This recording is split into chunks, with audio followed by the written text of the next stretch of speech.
मात्रक। मात्रक किसी राशि के मापन के निर्देश मानक को मात्रक कहते हैं। मात्रक दो प्रकार के होते हैं, मूल मात्रक फंडामेंटल यूनिट एवं व्युत्पन्न मात्रक डिराइव्ड यूनिट। एसआई पद्धति मूल मात्रक की संख्या 7 है, जिसे नीचे की सारणी में दिया गया है। पहला, लंबाई। एसआई के मूल मात्रक मीटर, संकेत एम। दूसरा, द्रव्यमान। एसआई के मूल मात्रक किलोग्राम, संकेत केजी।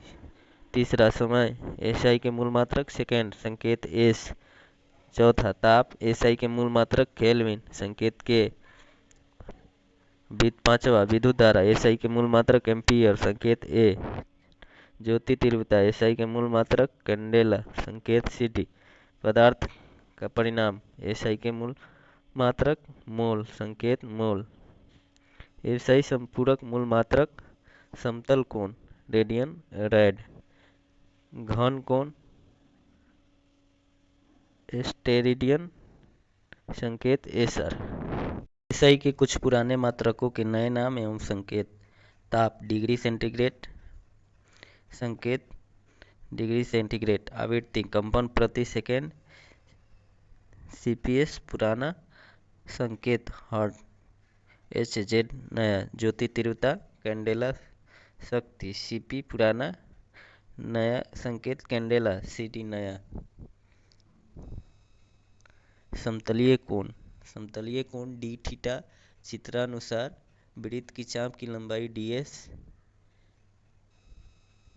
एवं इसकी त्रिज्या आर का अनुपात, अर्थात डी थीटा बराबर डीएस बाई आर रेडियन। ठोस कोण। ठोस कोण डी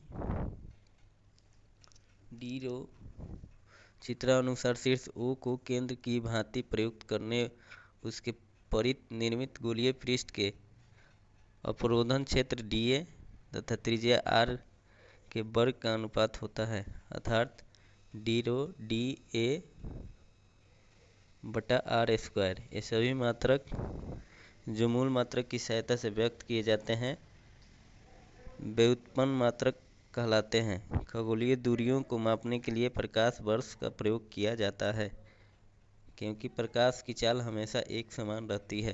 प्रकाश वर्ष दूरी का मात्रक है। एक प्रकाश वर्ष बराबर 9.46 इंटू 10⁻15 मीटर।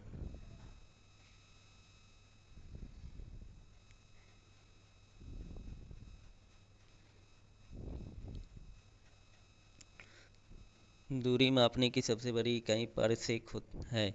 एक पारसेक बराबर 3.26 प्रकाश वर्ष बराबर 3.08 इंटू 10⁻16 मीटर। बल की सीजीएस पद्धति में मात्रक डाइन है। इसका एसआई पद्धति में मात्रक न्यूटन है। 1 न्यूटन बराबर 10⁵ डाइन। कार्य की सीजीएस पद्धति में मात्रक अर्ग है एवं एसआई पद्धति में मात्रक जूल है। 1 जूल बराबर 10⁻7 अर्ग। 10 की विभिन्न घातों के प्रतीक, symbol for various power of 10। भौतिकी में बहुत छोटी और बहुत बड़ी राशियों के मानों को 10 का घात के रूप में व्यक्त किया जाता है। 10 का कुछ घातों का को विशेष नाम तथा संकेत दिए गए हैं, जिसे नीचे दी गई सारणी में दिया गया है। 10 का घात 10 के 24, 10 के पावर 24। योटा प्रतीक वाई 10⁻⁻24। योक्टो प्रतीक वाई 10⁻21। जेटा प्रतीक जेड 10 के बड़ा जेड 10⁻−21। जेप्टो प्रतीक छोटा जेट 10⁻18। प्रतीक बड़ी 10⁻−18। एटो प्रतीक ए 10⁻15। पेटा प्रतीक पी 10⁻−15। फेम्टो प्रतीक एफ 10⁻12। टेरा प्रतीक टी 10⁻−12। पिको प्रतीक पी 10⁻9। जीगा प्रतीक जी 10⁻−9। नैनो प्रतीक एन 10⁻6। मेगा प्रतीक एम 10⁻6। माइक्रो प्रतीक म्यू 10⁻3। किलो प्रतीक के 10⁻3। मिली, प्रतीक m 10⁻² हेक्टो, प्रतीक h 10⁻⁻² सेंटी, प्रतीक c 10⁻1 डेका, प्रतीक da 10⁻⁻1 डेसी, प्रतीक d। बीमा डायमेंशन। किसी भौतिक राशि की बीमाएं उन घातों को कहते हैं जिन्हें उस राशि को व्यक्त करने के लिए मूल राशियों पर चढ़ना पड़ता है। जैसे वेग दूरी बटा समय बराबर l divide by T equal to l t-1, या m0 m⁻0 l t⁻⁻1। बीमीय सूत्र डायमेंशनल फार्मूला वह व्यंजन जो यह प्रदर्शित करे कि अमुक भौतिक राशि में कौन सी मूल राशि किस प्रकार समाविष्ट है, उस राशि का बीमीय सूत्र कहलाता है। जैसे कार्य का बीमीय सूत्र ml² t-2 होता है। विभिन्न भौतिक राशियों की बीमा वेग चाल m0 l t-1, त्वरण m0 l t-2, बल ml t-2, आवेग ml t-1, कार्य ऊर्जा ml² t-2, शक्ति ml² t-3, संवेग ml t-1, दाब प्रतिबल ml-1 t-2, प्रत्यस्थता गुणांक ml-1 t-2, पृष्ठ तनाव ml0 t-2, वेग प्रवणता m0 l0 t-1, श्यानता गुणांक ml-1 t-1, कोणीय वेग m0 l0 t-1, जड़ता गुण ml2 t-0, कोणीय संवेग ml2 t-1, बल घूर्ण ml2 m-2, ऊर्जा घनत्व ml-1 t-2, पलायन वेग m0 l-1 t-1, कोणीय आवेग m-1 l-2 t-1, गुरुत्वीय नियतांक m-1 l-3 t-2, प्लैंक नियतांक m-1 l-2 t-1, प्रतिरोध ml² t-3 a-2, विद्युत क्षेत्र ml t-3 a-1, गति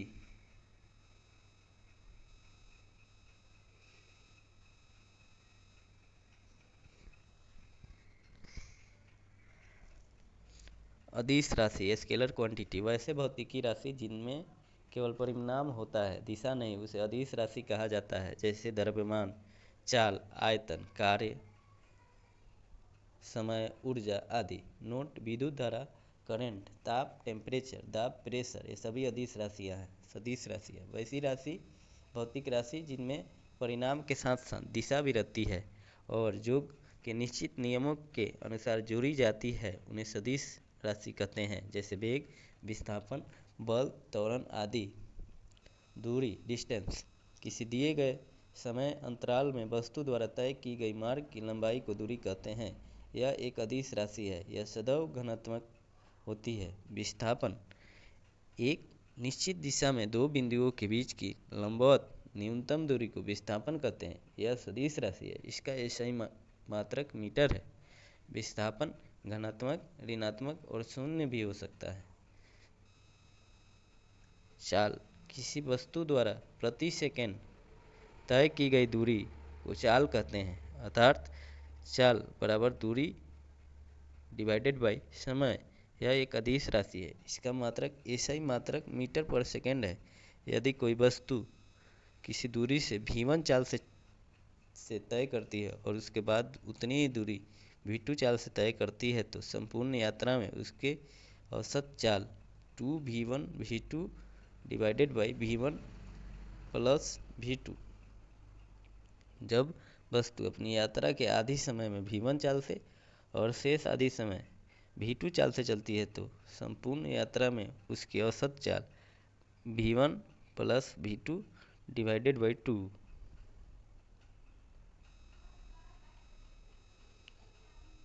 वेग वेलोसिटी किसी वस्तु के विस्थापन की दर को या एक निश्चित दिशा में प्रति सेकंड वस्तु द्वारा तय की गई दूरी को वेग कहते हैं। यह एक सदिश राशि है, इसका एसआई मात्रक मीटर पर सेकंड है। त्वरण एक्सेलरेशन किसी वस्तु के वेग में परिवर्तन की दर को त्वरण कहते हैं। यह एक सदिश राशि है, इसका एसआई मात्रक मीटर पर सेकंड स्क्वायर है। यदि समय के साथ वस्तु का वेग घटता है तो त्वरण ऋणात्मक होता है, जिसे मंदन कहते हैं। प्रक्षेप्य गति जब कोई पिंड ऐसे नियत त्वरण के अंतर्गत गति करता है जिसकी दिशा पिंड के वेग की दिशा से भिन्न होती है, तो पिंड के वेग का परिमाण एवं दिशा दोनों समय के साथ बदलते रहते हैं। इसके कारण पिंड एक समय में वक्र पथ पर गति करता है। इस गति को प्रक्षेप्य गति कहते हैं और वक्र पथ को प्रक्षेप पथ कहते हैं। यह सदैव पर वलयाकार होता है। धनुष से छोटा बाण, हवाई जहाज से गिराया गया बम, तोप से छोटा गोला आदि का मार्ग पर वलयाकार होता है। यह सभी प्रक्षेप्य गति का उदाहरण है। प्रक्षेप्य गति एक द्विविमीय गति है, अर्थात एक समतल में गति है।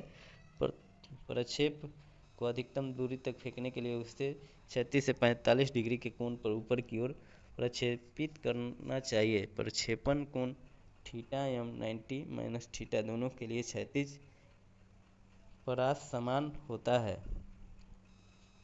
प्रक्षेप पथ के उच्चतम बिंदु पर वेग एवं त्वरण के बीच 90 डिग्री कोण का बनता है। वृत्तीय गति जब कोई वस्तु किसी वृत्ताकार मार्ग पर गति करती है तो उसकी गति को वृत्तीय गति कहते हैं।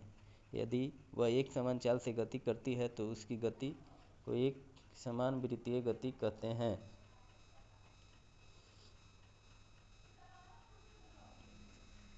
वृत्तीय गति एक त्वरित गति होती है क्योंकि वेग की दिशा प्रत्येक बिंदु पर बदल जाती है।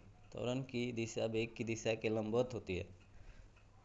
डोरी से बंधे हुए एक पत्थर को तेजी से वृत्त में घुमाया जाता है और घुमाने के समय डोरी टूट जाने पर पत्थर स्पर्श रैखिकतः उड़ जाता है। कोणीय वेग एंगुलर वेलोसिटी वृत्ताकार मार्ग पर गतिशील कण को वृत्त के केंद्र से मिलाने वाली रेखा एक सेकंड में जितने कोण से घूम जाती है उसे उस कण का कोणीय वेग कहते हैं।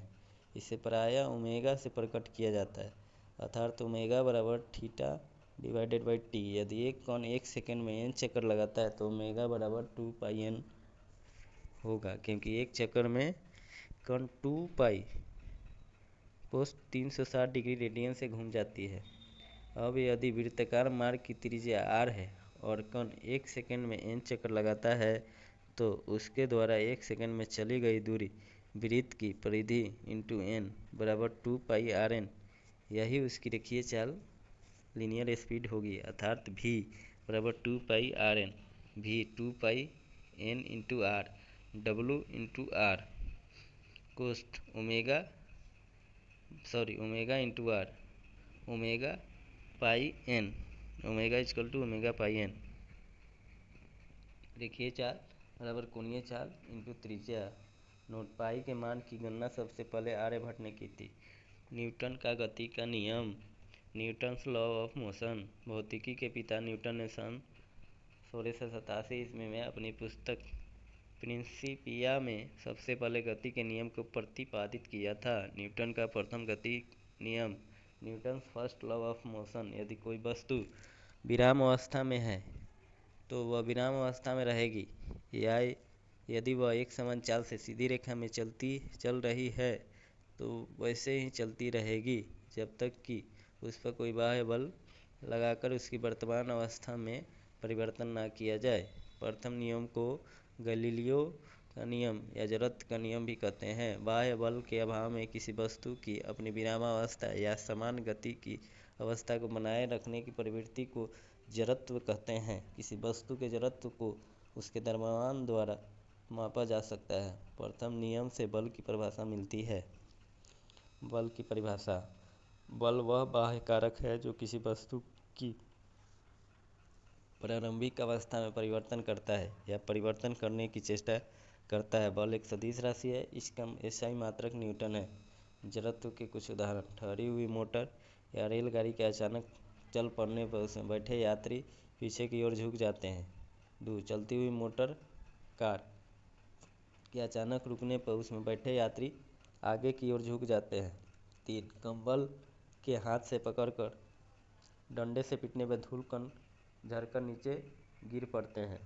संवेग मूवमेंट मोमेंटम किसी वस्तु के द्रव्यमान और वेग के गुणनफल को उस वस्तु का संवेग कहते हैं, अर्थात संवेग बराबर वेग इंटू द्रव्यमान। यह एक सदिश राशि है, इसका एसआई मात्रक किग्रा इंटू मीटर पर सेकेंड है। किसी वस्तु के संवेग में परिवर्तन की दर को उस वस्तु पर आरोपित बल के समानुपाती होता है। यह संवेग परिवर्तन बल की दिशा में होता है। अब यदि आरोपित बल F बल की दिशा में उत्पन्न त्वरण A एवं वस्तु का द्रव्यमान m हो तो न्यूटन के गति के दूसरे नियम से F = ma, अर्थात न्यूटन के दूसरे नियम से बल का व्यंजक प्राप्त होता है।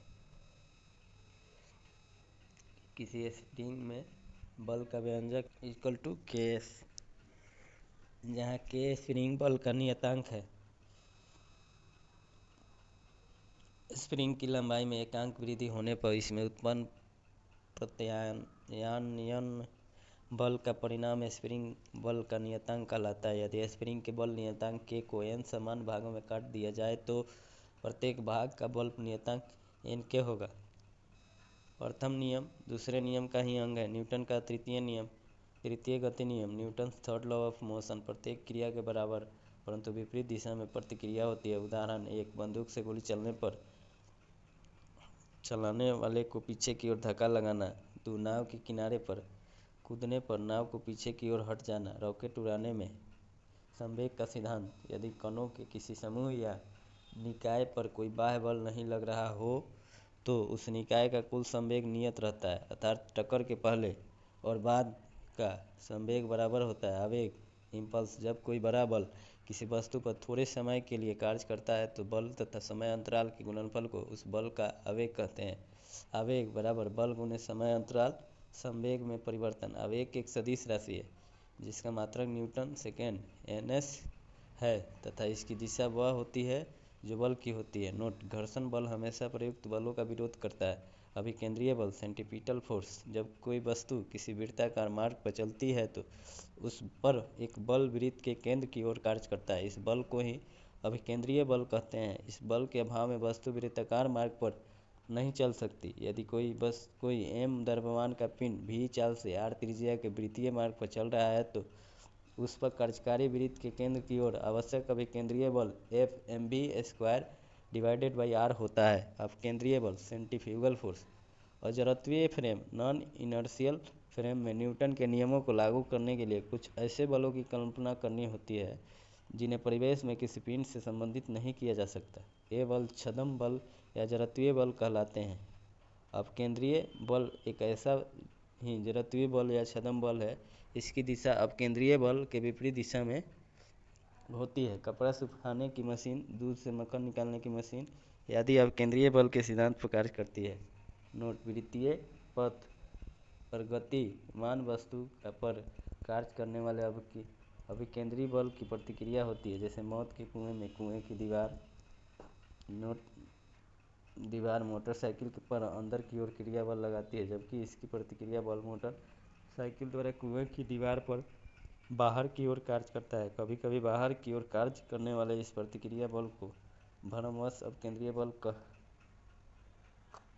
कह दिया जाता है, जो बिल्कुल गलत है।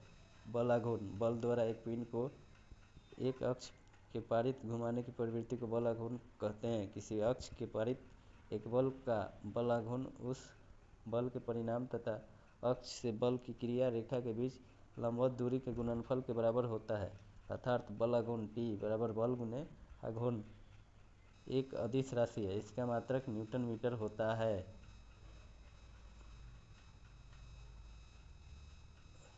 सिंपल मशीन: यह बल आघूर्ण के सिद्धांत पर कार्य करती है। सरल मशीन एक ऐसी युक्ति है जिसमें किसी सुविधाजनक बिंदु पर बल लगाकर किसी अन्य बिंदु पर रखे हुए भार को उठाया जाता है, जैसे उत्तोलक, किडनी, आनतल, स्क्रू, जैक आदि।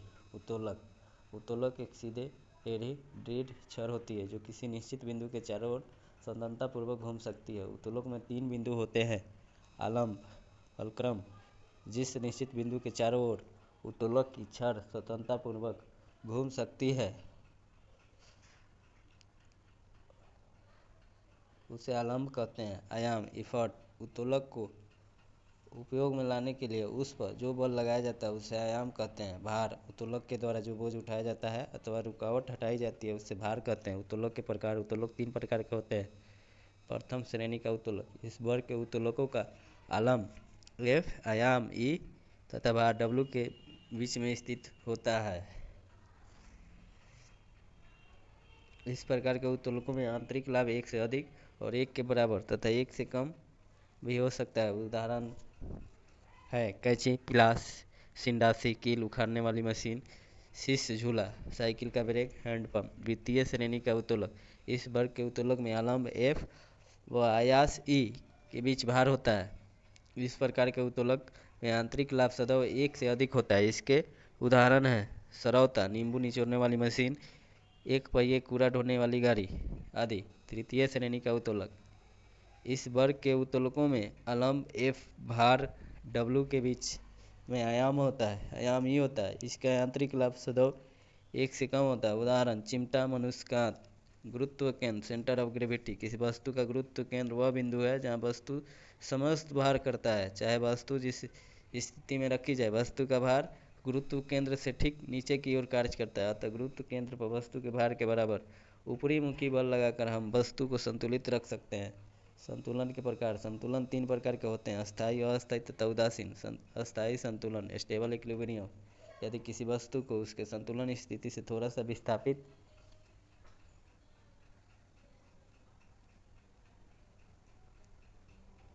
विस्थापित किया जाए और बल हटाते ही पुनः पूर्व स्थिति में आ जाए तो वैसे संतुलन को अस्थायी संतुलन कहते हैं। अस्थायी संतुलन, अनस्टेबल इक्विलिब्रियम, यदि किसी वस्तु को उसकी संतुलन अवस्था से थोड़ा सा विस्थापित करके छोड़ने पर वह पुनः संतुलन की अवस्था में न आए तो इसे अस्थायी संतुलन कहते हैं। उदासीन संतुलन, न्यूट्रल इक्विलिब्रियम, यदि वस्तु को संतुलन की स्थिति में थोड़ा सा विस्थापित करने पर उसका गुरुत्व केंद्र जी उसी ऊंचाई पर बना रहता है तथा छोड़ देने पर वस्तु अपनी नई स्थिति में संतुलित हो जाती है तो उसका संतुलन उदासीन कहलाता है।